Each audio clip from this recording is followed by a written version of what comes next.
दोस्तों, आज भी हम ऐसे समाज में जी रहे हैं जो आज भी पुरुष प्रधान है। आज भी जब लड़की का जन्म होता है तो अधिकतर घरों में मायूसी छा जाती है। और मित्रों, यह और कुछ नहीं बल्कि हम मनुष्यों की अज्ञानता है। लड़की को पूछ समझते हैं, परंतु आपको जानकर हैरानी होगी। इससे पहले आप भी श्री कृष्ण के भक्त होंगे तो कमेंट बॉक्स में जय श्री कृष्णा राधे राधे कमेंट जरूर करना। लड़की का जन्म हर किसी के घर में नहीं होता, बल्कि उसी के घर होता है जो भाग्यशाली होते हैं और अपने अपने पुण्य कर्म अर्जित किए होते हैं। और आज हम आपको यही बताने जा रहे हैं कि भगवान कैसे घरों को लड़की का जन्म देने के लिए चुनते हैं और वह कौन से पुण्य कर्म है जिसकी वजह से कोई भी इंसान बेटी का माँ बाप बनता है। दोस्तों, एक भगवान श्री कृष्ण से अर्जुन पूछते हैं कि माधव, किन कर्मों के कारण किसी के घर पुत्री धन की प्राप्ति होती है।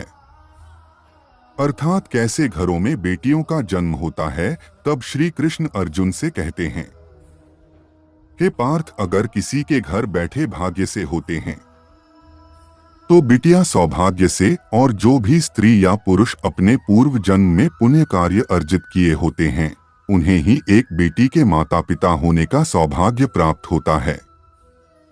बेटियों को जन्म के लिए उन्हीं घरों को चुना जाता है जो बेटियों का भार सहन कर सके, क्योंकि तीनों लोकों में स्त्री अर्थात बेटियां ही ऐसी होती है जिसका भार हर कोई सहन नहीं कर सकता। वह बेटियां ही होती हैं जो इस सृष्टि को निरंतर चलाएं, मान होने के लिए अपना सर्वस्व निछावर कर देती हैं।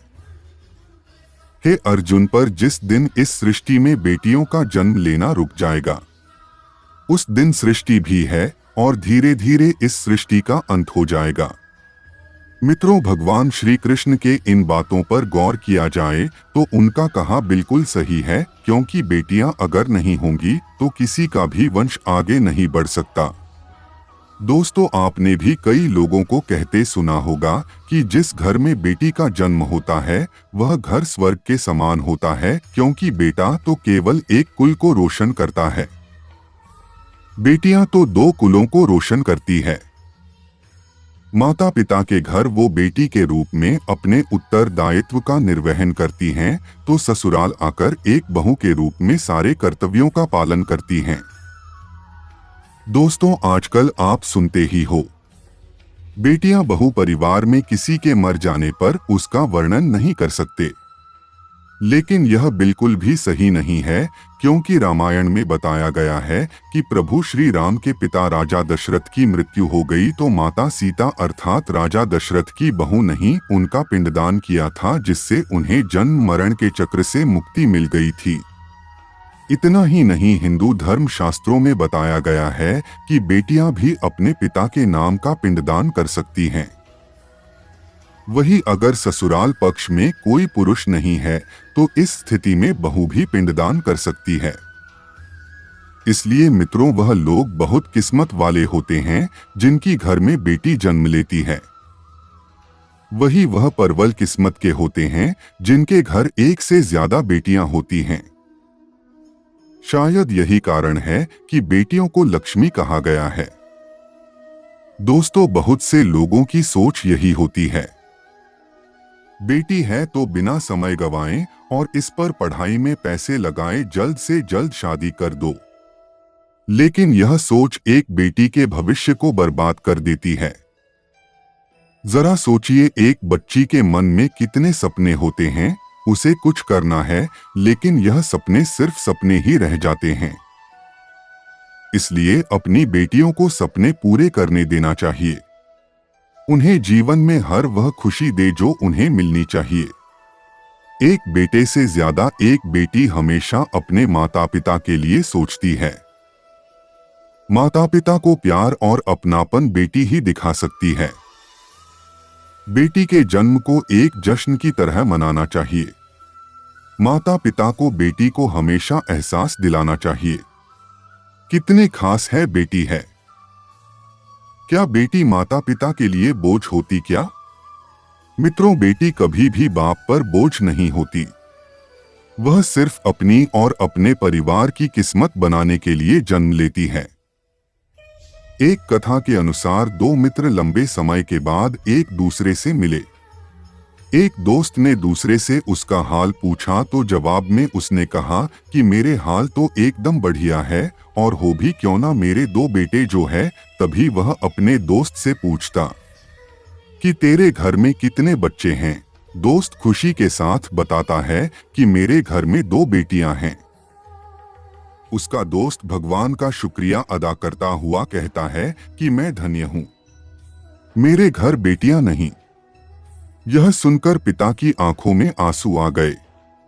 तभी उसकी बेटी पिता के मित्र से कहती है कि अंकल, भगवान हमेशा भाग्यवान को ही बेटी देते हैं, कभी गरीब को बेटी के रूप में माता लक्ष्मी नहीं देते।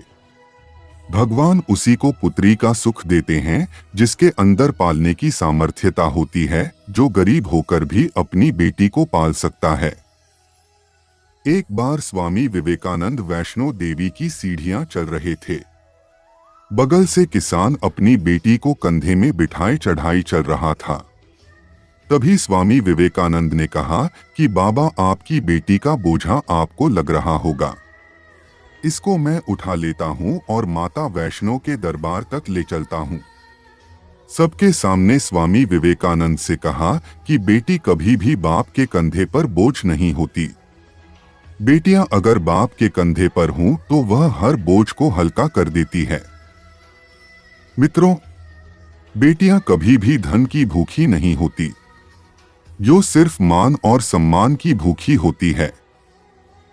कौन सा कर्म करने से बेटी के रूप में जन्म लेते हैं? अब सोचने वाली बात है कि कौन सी कर्म के बाद आप किसी के घर लड़की के रूप में जन्म लेते हैं और उनके घर के लिए लक्ष्मी का रूप साबित होते हैं। गरुड़ पुराण में बताया गया है कि जब आत्मा को नया जन्म मिलता है तब आत्मा को शरीर के अनुसार व्यवहार में चलकर अपने कर्म करने होते हैं।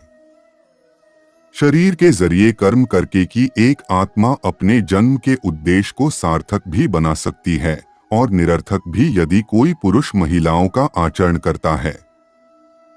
स्वभाव में महिलाओं वाली आदतें ले आता है या वही काम करना चाहता है तो एक महिला को करना चाहिए, तो ऐसे ही पुरुषों का आत्म स्त्री का शरीर धारण करती है।